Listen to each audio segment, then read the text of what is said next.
구원의 반석이신 하나님, 이 하나님을 노래하며 경배하는 것은 그의 백성이라면 어쩌면 당연한 일이었을 것입니다. 하지만 이스라엘 백성들은 되려 40년 동안 이런 하나님을 끊임없이 원망하고 불평하였습니다. 다윗은 그 예를 두 가지로 제시하고 있습니다. 바로 무리바와 마사에서 있었던 일입니다. 학자들에 따라서 이 무리바와 마사를 동일한 곳으로 보는 학자들도 있지만 또 무리와 마사 이 의미가 조금은 다릅니다.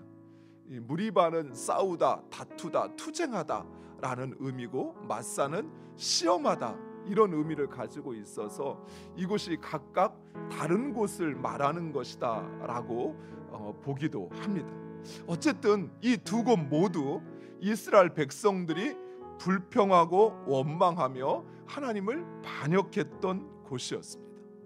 우리의 삶 가운데 하나님께서 우리의 삶의 주권을 가지고 행하시지만 그러나 하나님께서 그 모든 일을 행하시는 이유는 바로 우리에게 있습니다. 우리가 하나님의 백성이라 말하지만 그러나 하나님의 백성으로 온전하지 않기에 그래서 하나님은 우리의 삶 가운데 우리를 하나님의 백성으로 때로는 고난의 장으로 때로는 우리의 삶의 힘든 시기들로 우리를 인도하셔서 그 백성으로 거룩하게 온전하게 만들어 가시는 것입니다. 즉 본질적으로는 우리의 삶에 왜 이 고난이 찾아왔느냐, 왜 우리의 삶이 이토록 어렵고 힘드느냐라고 하는 것은 바로 준비되지 않은 우리들로 인하여 거룩하지 않은 우리들을 하나님의 백성으로 거룩하게 하시기 위한 하나님의 인도하심이라는 사실입니다. 무엇보다도 그동안 이스라엘 백성들은 하나님의 보호하심 아래 있었지만 정작 그들은 하나님을 목자로 인정하지 않는 것입니다. 하나님을 자신의 삶의 주인이라 인정하면서도 막상 삶의 문제가 찾아오고 어려움이 찾아오면 그 하나님을 찾고 그리고 하나님의 뜻을 묻고 행하기보다는 오히려 자신이 보여진 것, 자신이 보는 그 현실, 또 들려지는 사람들의 말과 자신의 마음의 판단을 더 의지하는 것입니다. 그래서 먼저 겁부터 먹습니다.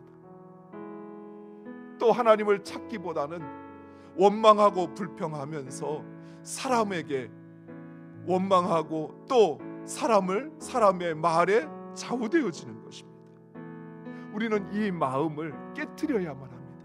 이 마음을 깨트리지 않고는 결코 우리 마음에 말씀의 씨앗이 심겨질 수도 없고 그것이 뿌리를 내리고 자랄 수도 없다는 사실입니다. 그렇다면 우리의 그 완악한 마음을 어떻게 깨트릴 수 있을까요? 우리의 완악한 마음을 깨트릴 수 있는 것은 오직 한 가지, 바로 예수 그리스도의 십자가입니다.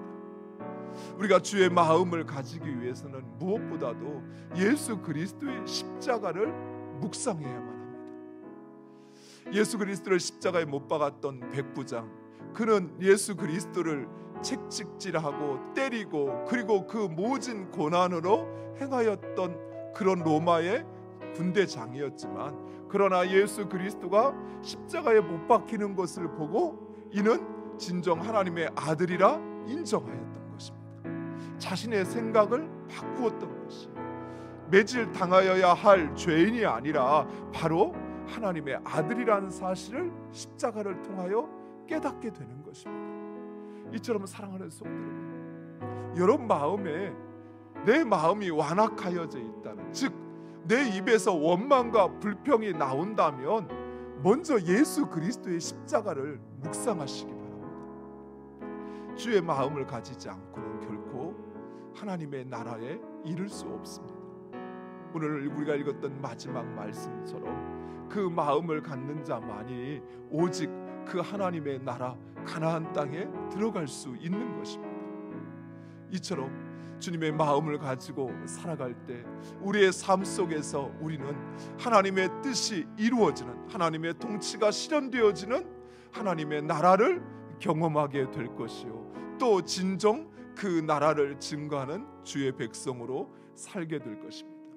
사랑하는 성도들, 예수 그리스도의 십자가를 묵상하면서 주님의 마음을 나에게 허락하여 달라고, 또 그 마음을 가지고 부드러운 마음을 가지고 이 땅을 살아가는 우리 모두가 되기를 간절히 축원드립니다.